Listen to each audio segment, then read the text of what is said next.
It's the Locked On Podcast Network, your team every day. You are Locked On NBA, your daily NBA podcast. Part of the Locked On Podcast Network, your team every day. And welcome. You are locked on to the NBA. My name is Nick Angstadt, host of the Locked On Mavericks podcast, media member and coordinator for the Locked On Podcast Network. And I'm joined today, not by Adam Mares, but by Brendon Kleen, Locked On Suns host, all around great guy. Brendon, what you got for me?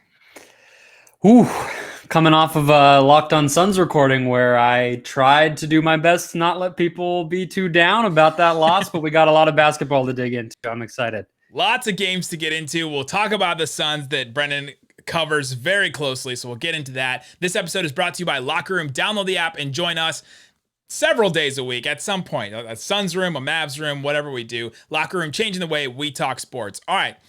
Heat, Bucks, Nuggets, Blazers, Lakers, Suns, the three games that were on, and all of them had exciting moments, and maybe not necessarily as much the Heat and Bucks, but at least you had like an overwhelming defeat with the Heat and Bucks that we'll talk about, and talk about the implications for the series, what it means and all that. We'll definitely deep dive into Lakers Suns, talk about Nuggets Blazers, and then at the end, as always, we power rank on Fridays, the third segment.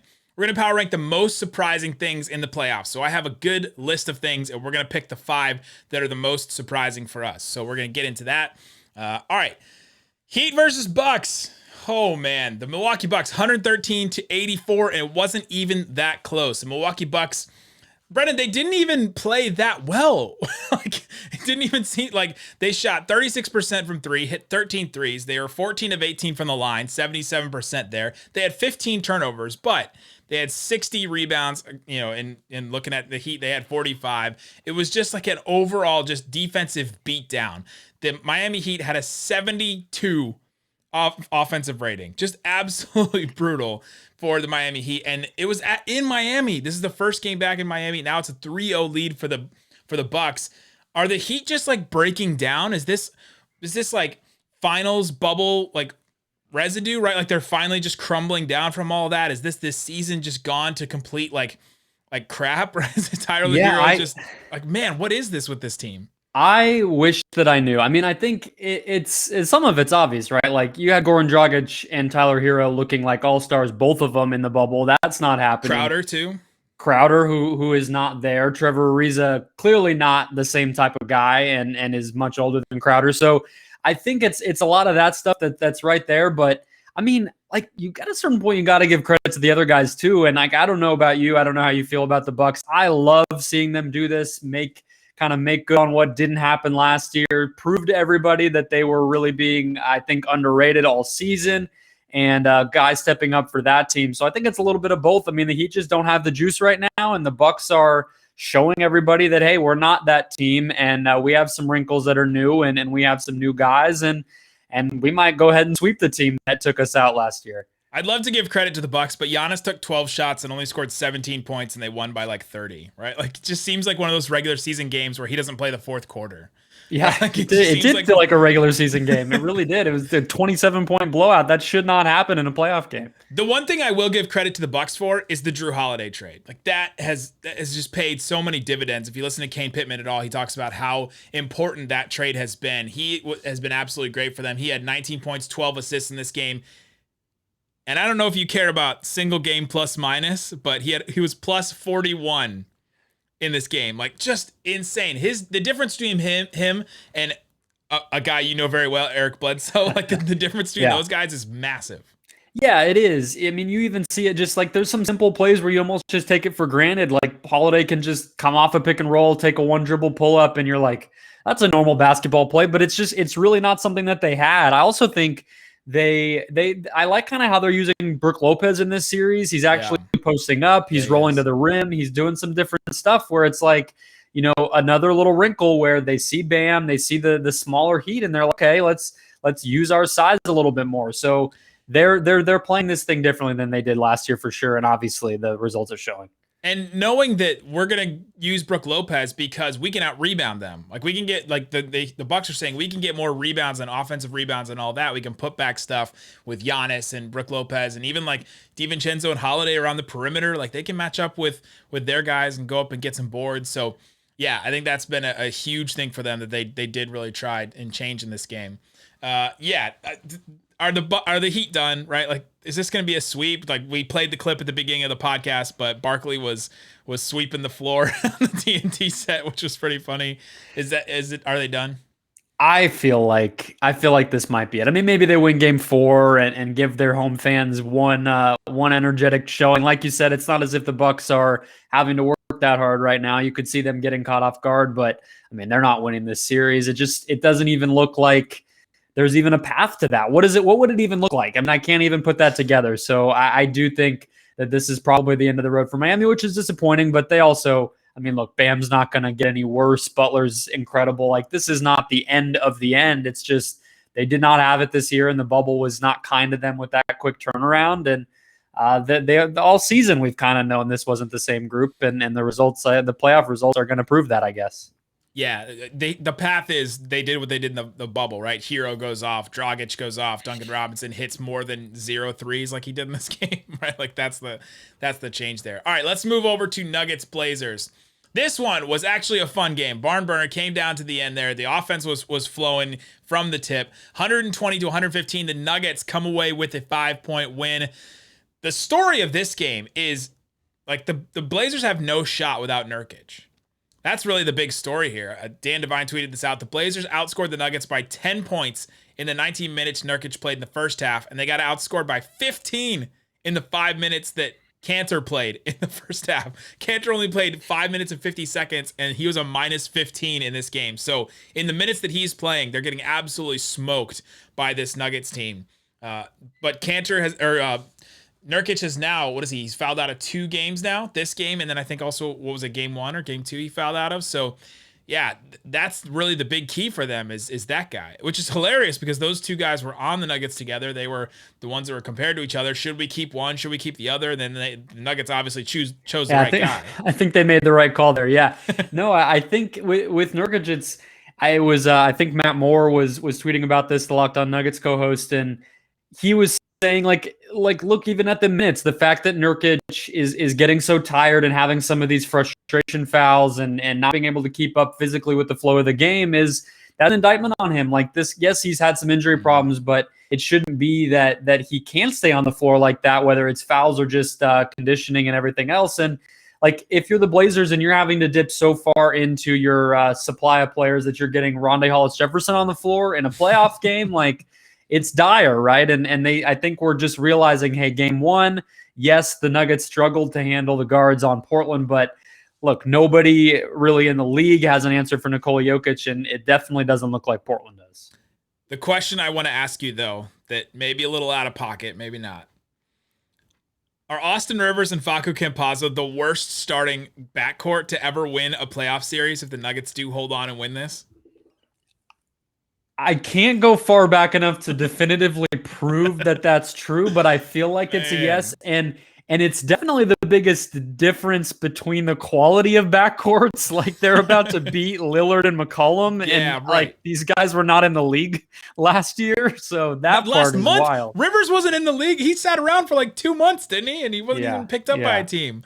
Nobody knew the name Facu Campazzo until like October. Like nobody knew that player existed. I mean, he's been good, but like, yeah, that's, I don't know what you think of that if you're Portland. Shout out to the 3 people that'll tweet me and say they knew who Facu Campazzo was. EuroLeague heads. That's fine. Yeah, they can tweet at you. They've earned it.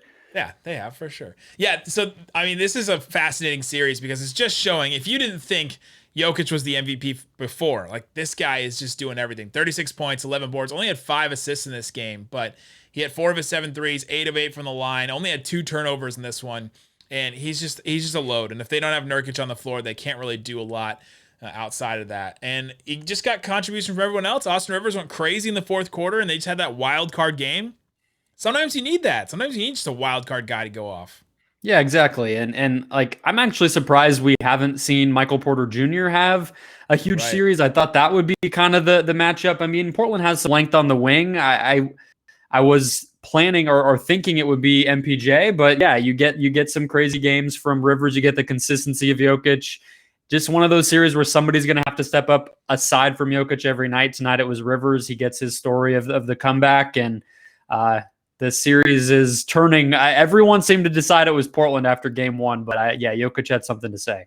Coming up, we're going to dive into Lakers and Suns with the host of Locked On Suns, Brendon Kleen, here with us, and we will dive into that one deep dive. But before we do, let me tell you about Built Bar. Built Bar is a protein bar that tastes like a candy bar. They're absolutely delicious. Brendon, what's your favorite flavor of Built Bar? Double chocolate, no question.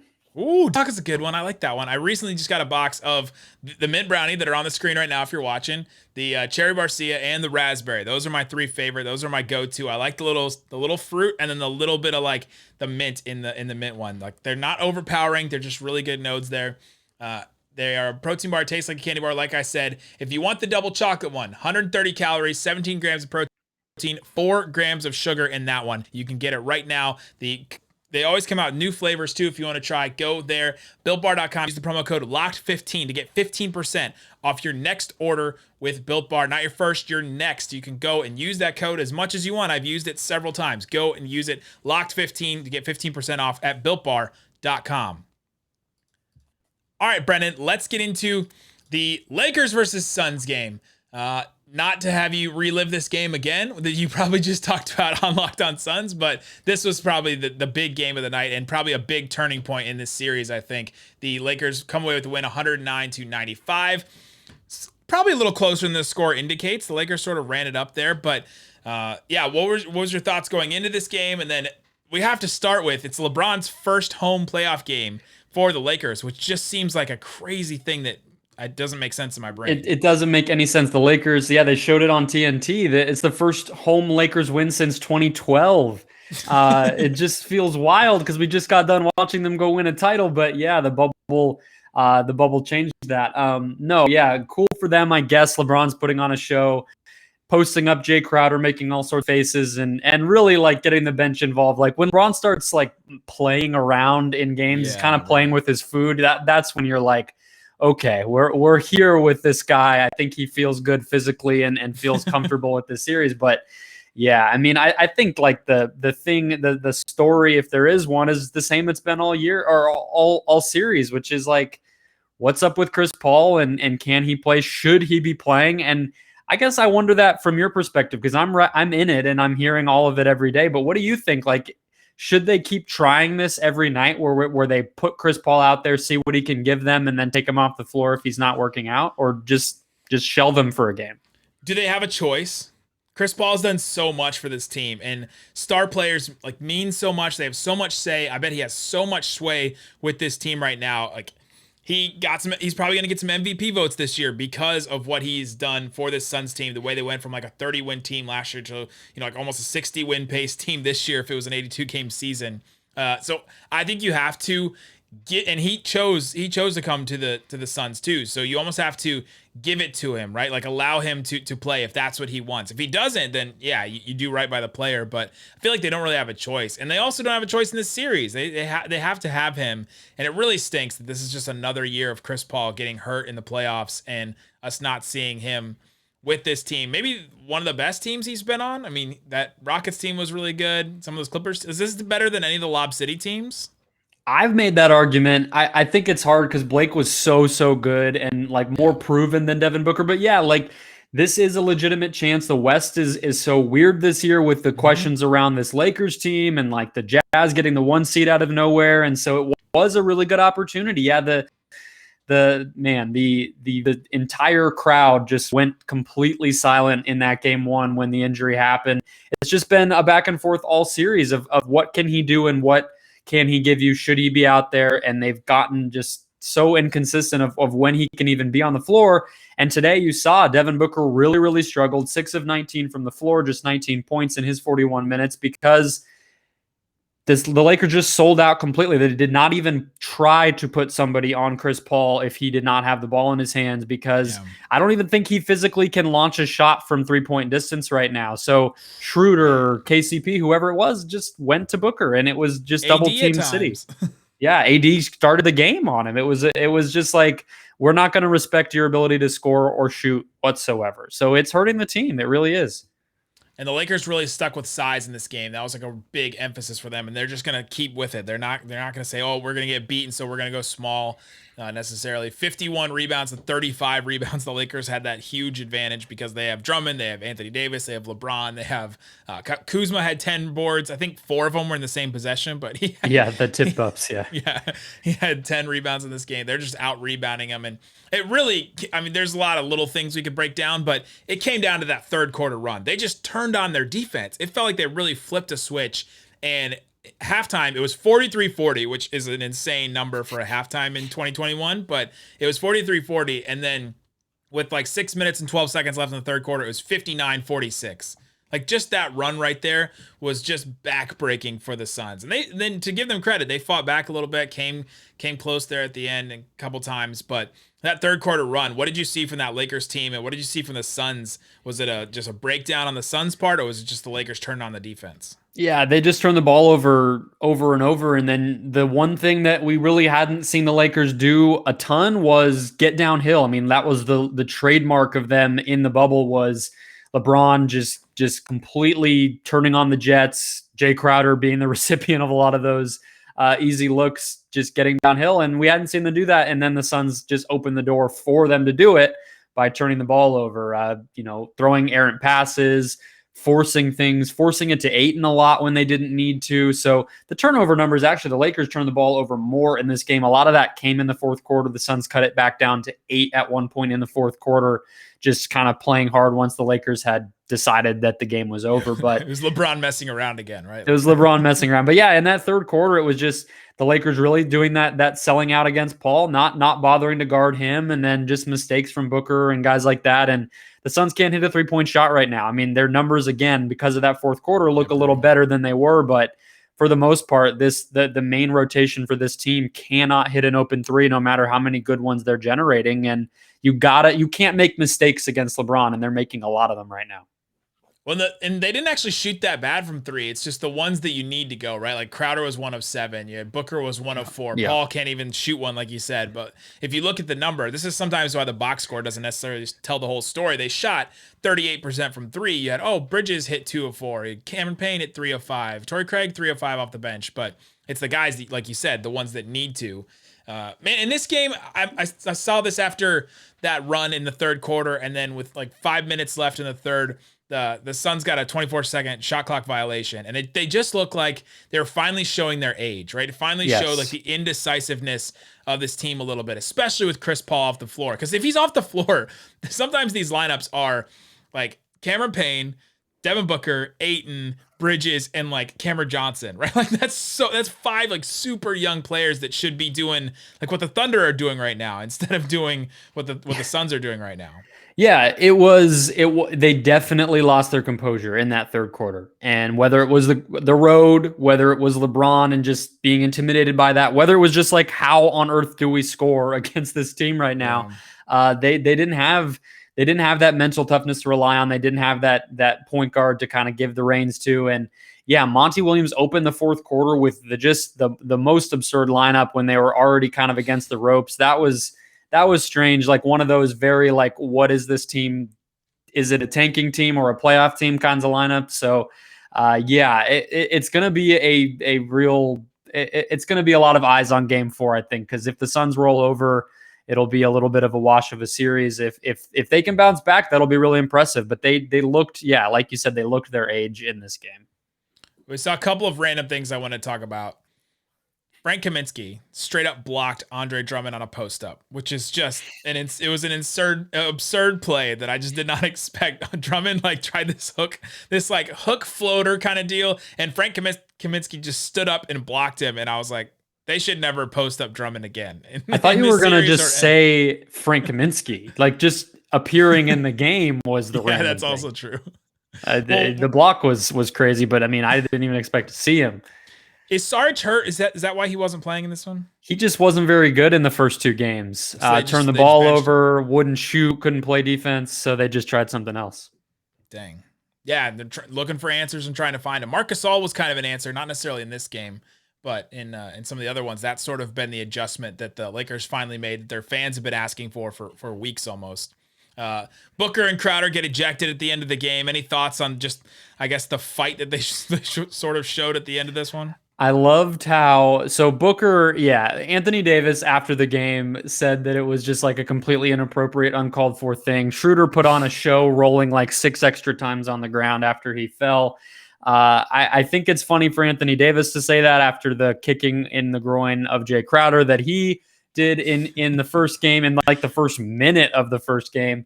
Yeah. And then, Book gets ejected for the flagrant that they call on that. Jay Crowder, I don't even know what the tech was. He just like muttered something. He didn't even get into it, and the ref just threw him. There's like some magic words, right? No one ever says what the magic words are, but there are some that if you just say it, and it doesn't even matter how close you are, that refs will throw you. Yeah, we probably could guess. I think we could come up with them if we really wanted to, but who knows what he said? Yeah, we don't. I don't know if we have the E on this podcast or not, but. Again, it's just an example of the composure stuff, right? They can't be that mentally weak if they're going to beat LeBron freaking James in a playoff series. It's just not going to happen. Coming up, we're going to power rank the most surprising things that have happened so far in the playoffs and see which one will come out on top. We'll get into that. But before we do, let's talk about BetOnline. BetOnline is the fastest and best way to put down some money on sports. Let's check out some of these games coming up tonight, Friday, if you're listening and watching to this. Hawks, 4-point favorite against the Knicks in the A. I don't know if everyone calls it the A, but apparently Hawks, like Trae Young and them, call it the A. I guess I always thought it was the ATL, but the Hawks are a favorite in that one. The Nets are a 7.5-point favorite over the Celtics in Boston. I feel like that one maybe take the maybe take the Nets in this one than the 7.5. Yeah. Clippers a 2-point favorite against the Dallas Mavericks at home in Dallas. I'm indignant. It doesn't make any sense. The Mavericks are due for a game where they shoot like 5 of 30 from 3 or something like that. The disrespect at home, though. What is that? That doesn't make sense. Yeah, that one doesn't really make a lot of sense. And then Saturday, if you want to look at a couple of these, Sixers 5.5-point favorite against the Wizards. That one doesn't make any sense. That one I feel like should be a couple more points because a couple of the surprising things in our power rankings will come up, but. And then the Jazz, a 5-point favorite against the Grizzlies. There you go. Use the promo code LOCKEDON. Get a 50% welcome bonus to your first deposit. If you're feeling good about any of those games, go check them out and go put some money down. Also, I want to tell you about RockAuto.com. It's the one-stop shop to get your auto and body parts for your car. It's a family business serving parts to customers online for 20 years. Go to RockAuto.com to shop for auto and body parts from hundreds of manufacturers. They take it, they put it all in one place. They have the exact specifications and the parts that you need for your car. Their catalog is unique and remarkably easy to navigate. Quickly see all the parts available for your vehicle. Choose the brand, specifications, and prices that you prefer. Best of all, RockAuto.com prices are always reliably low, and the same for professionals and do-it-yourselfers. Go to RockAuto.com and see all the parts available for your car or truck right now, and write Locked On in their How Did You Hear About Us box. They know that we sent you. Amazing selection, reliably low prices, all the parts your car will ever need. RockAuto.com. All right, Brendon, Kleen, let's get into our power rankings. The most surprising things in the NBA playoffs so far. I got a couple for you. And Adam always comes with a list, and I always come with a list that's not actually numbered, and he gets mad at me. So we're going to continue that. We're going to continue that trend. Okay, I mean, I was unprepared, so I'm gonna probably not have an order either. You throw them at me, and I'll think through mine.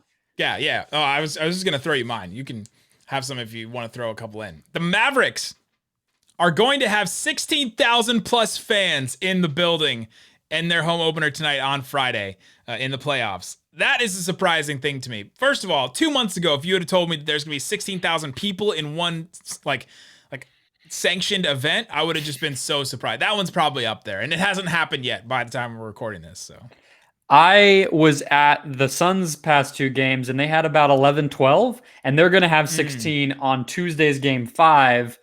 And yeah, it's a pretty insane thing to be in the building for. It's just like, oh yeah, we used to do this. Like that's like a thing we did all the time. And now it's like, you're looking around and you're like, I know that I'm safe, but am I? This is weird, but yeah, it's awesome. There's nothing like a shaking arena, like crazy crowd. It's the best. I'm excited. I'm glad that Dallas fans get a taste of it. So that would have been a surprising maybe a couple months ago, but maybe not as surprising right now. The Clippers, let's just do the Mavs Clippers. Clippers are down 0-2, both of their losses at home. That has to be up there as one of the most surprising things. Some people called this, but not many.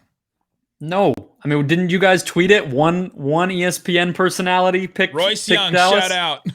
Exactly. Nobody saw this coming, and the fact that it's headed back to Dallas makes it only more interesting. Yeah, that's a complete surprise. Although, in the grand scheme of things, we'll probably look back on it and be like, no, Luka kind of made the jump. That doesn't seem super surprising, but this Clippers team, man, what are you going to do with them? What is this Clippers team going to do after this? If they disband, if they make some big full scale moves, like all of a sudden that's 2 years and one playoff series that they won, and it was because Luka was hurt in a game and Porzingis missed 3.5 games out of it, right? Like you look back. Yeah, you said about 2 months ago that the crowd thing would have been crazy. Imagine if you had said that to Clippers fans the day that they traded for Paul George and got Kawhi, and you were like, hey, in 2 years, people are going to be panicking about all this because Luka, who's like 20 right now, 2 years ago, is going to slay you guys in the playoffs. Yeah, that would have been bonkers. Who would have thought? Who would have thought? Those that believe in the Clipper curse, I think those people would have believed. Other surprising thing, and the more surprising thing about this series to me, this is like a mini extra one. Luka, total points scored in the fourth quarter so far in games 1 and 2 combined. 5. Yeah, I was going to say 5. 5 total points. I've said that on every platform I've been on. LockedOnMavs, LockedOnNBA, all the Tegna stations I've been on the last couple of days. That I keep bringing that up because he's still got another level to go, and he can still take over in the fourth quarter. It hasn't happened yet. There's nothing that he can't solve, it feels like. I don't really know. Like, free throw line, that's the only one. He just hasn't had to, right? Like he hasn't scored in the fourth quarter because they just are setting other guys up. But yeah, we're going to see some magic from him in the playoffs. The Heat getting blown out at home. This game 3, I think is surprising to a lot of people. And just generally the Heat being down 3-0, especially after all the conversation of, well, shouldn't the Bucks have been a little concerned about this Heat team? And, they got beat by them last year. Aren't there going to be like ghosts in the closet, them thinking about this team? No, that has not happened at all. No, I'm not surprised actually on that one. Like I said, I think blown out at home. I mean, I just think Milwaukee's that much better. I heard people saying, "Oh, Miami should be the favorite in this series," and like this is the wrong line, and Milwaukee is just going to fall over again. And it's like, have you guys watched the Bucks? Like, I get they don't play in a big city, but like the guy won the MVP 2 times, if you remember. They have some pretty good players. Yeah, but I mean the score is nasty, but I really thought this would be a pretty quick win for Milwaukee. It is turning into that and possibly a sweep. Surprising. We've already talked about it. I'll get into a little bit more. Austin Rivers and Facu Campazzo are the starting backcourt of a team that may win a playoff series and are up 2-1. That has been surprising. And Austin Rivers just fourth quarter in this game as well, this game 3. Yeah, I was thinking about this. Like, I know Gary Harris was very much like not a desirable player for Nuggets fans by the time he got traded, but like, they would have missed him. Like, I think that did get lost a little bit where it's like, yeah, Aaron Gordon's awesome. Of course, nobody denies that, but they really do kind of have a hole there. And yes, they're injured, but they don't have really a guy to defend that spot anyway, even if they were healthy. So yeah, they were going to be in for it either way, but they're very depleted and it's just funny to look at. Yeah. It's funny to look at the starting 5 and be like, wait, what? Hold on. This guy? Memphis' game 1 win in Utah. I thought that was a pretty big one. Dylan Brooks' game may not have been that surprising because he's known to completely go off in a game and then just disappear in the next game. But I was going to say Ja. And Ja's game 2, I think, was surprising. Like the most points ever scored at Utah in a playoff game. How is that possible? All the playoff games they've played there. Yeah, just because all their games were like 88-86 for most of the time that they were in the playoffs. True. Yeah, 47 points in your first playoff series. That's a surprise no matter who it is. That's incredible. All right, so those are the big like moments. Here's a couple of mini ones for you. Robert Williams, 9 blocks against Brooklyn of all teams. Like Brooklyn, this jump shooting team that like Kyrie never gets blocked and Harden hardly ever gets blocked. And how can you block KD? And he got 9 blocks in a game versus Brooklyn. That was surprising. I like the pun that I'm about to say, and I'm just congratulating myself for it before I say it. But he's making the leap. The leap. Do you get it? Because you have to jump to block shots. He's making the leap. Robert Hey, Williams. You time lorded all over that one. That was bad. Cameron Payne, game 2 for the Suns. This guy was in China. What, like last year? 19.7 assists, 2 blocks. Cameron Payne is like shorter than me, and he had 2 blocks against the Lakers in a playoff game. This is what it was always going to be. People who hadn't watched this team, like the Suns, Payne's been like maybe their 6th best player, 7th best player all season long. He took the disrespect of no 6 man of the year votes, and he's showing everybody what they've been missing. Here's my most surprising one. And maybe not just surprising, but just like a wild thing. Davis Bertans, game 2. 24 minutes, 0 points, 0 assists, 0 steals, 0 blocks, 0 turnovers, 0 made field goals, 4 field goal attempts, and all of them are 3-point shots, and just 2 rebounds in 24 minutes, and he fouled out. So close to the 24 trillion. so close. So close. 2 rebounds. He should have just ignored the rebounds, and just it would have been more exciting if he had actually gotten no box score stats. Yeah, that signing has not looked good in the playoffs. The play-in was really ugly. It's not. He just can't defend anybody. It seems like. 16 million next year, 16 million the year after that, 17 million the year after that, and then a early termination ETO for 16 million the year after that. Even like. We're talking years down the multiple years. That one just is surprising in general. Other players that have. Oh, go ahead. Oh, I was gonna say I got one for you. Yeah, give me one. Julius Randle, in a bad way. Like okay, the surprising thing would be the Knicks winning that game with Randle scoring 15 points, especially since everyone was saying, "Well, the Hawks don't have an answer for Julius Randle. They can't guard him, and he's not factored offensively that much." That's true, but just no, that's a heck of an accomplishment by them. It's just crazy that in 2 home games he was really like not much of a factor, not really close to the level he was at when he was like an MVP candidate in the regular season. If they were gonna be successful in the series, you almost assumed that he had to play well. So yeah, them figuring it out without that is awesome, but he's gonna need to do more if they're gonna try to take down the Hawks, who look pretty good right now too. Players that have fouled out in games. If any of these surprise you, Marcus Morris, Nurkic twice, Cameron Payne, Davis Bertans in that game, Gobert, and Booker. Any of those? None of the. I mean, Bertans getting 6 fouls is just kind of odd. I didn't think he really got involved in enough things for that to happen. The rest of those guys, it's like, yeah, that's exactly like you said. Marcus Morris first, and I just started nodding. Like, yep, that's the okay. We've gotten to the list. Yeah. Marcus Morris's face when he fouled out in game 2 of Clippers and Mavs was amazing. Like chef's kiss. It was great. It was awesome. I don't miss the Marcus Morris experience. I'm sorry, Clippers fans. I do feel bad. It's not ideal. It's not a great way to root for a team. Apparently, for the Lakers either, their Morris experience has not gone well. So they're benching him and they're good. I mean, that's fine. He's going to get a second ring potentially. I think it's working for both sides as long as he wasn't expecting to play this year. Well, and if they share the same bank account, it's going well for both of them. But if they're not, then Markieff is getting the short end of the stick. Yeah, thank you, Steve Ballmer. That's really the end. Markieff can just send him a Christmas card or something every year too. This was part of the regular season, but here's my last one. It wouldn't be surprising if you watched this team during the regular season, but if you just tuned in for the playoffs and just tuned in for free agency and playoffs, Luke Kennard playing 0 minutes and 0 seconds after getting that contract this summer is a surprising thing. They're the most bizarre team in terms of guys who play and don't play. Like Luke Kennard not playing, Serge Ibaka seemingly unable to play, Reggie Jackson playing all the minutes. It's there's a lot of stuff going on with the Clippers that I don't understand. There's just some weird stuff. There you go. Go follow Brendon Kleen at BrendonKleen14 on Twitter and go listen to Locked On Suns for all your Suns breakdown. Great stuff. Great guests all the time. Locked On Mavs for me at Nick Van Exit on Twitter. Guys, thanks so much for listening to Locked On NBA. Boom.